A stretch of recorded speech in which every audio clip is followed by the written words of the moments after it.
आधा केजी चावल पका हुआ चावल, 1 कटोरी मीठा तेल, 1 कटोरी ये तुरपीन आम, ऐसा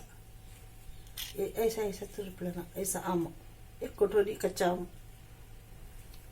चुटकी आधा चमचा राया, आधा चमचा जीरा, पाव चमचा नमक, कैसा खरा होना होता, आधा स्पून ये माश की दाल, चने की दाल आधा स्पून, 1 टेबल स्पून 4 हरे मिर्चा, मोटे 2 प्याज,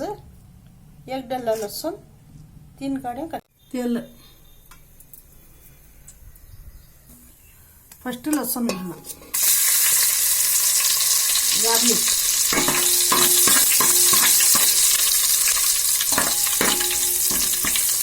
गोल्डन ब्राउन होगा आनियन,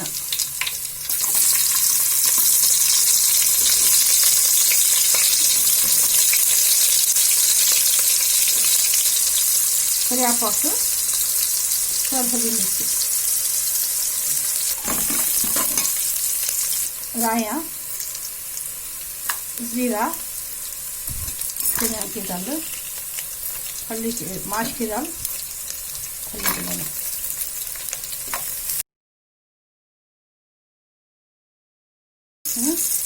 ये कटोरी आम,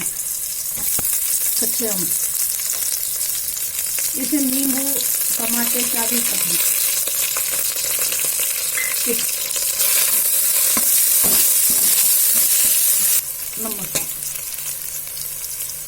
नमक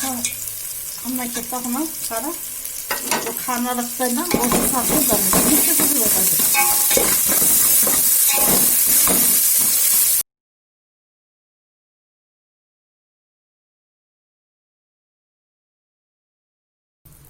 एक 2 मिनट पका के बाद खाना खिला दें।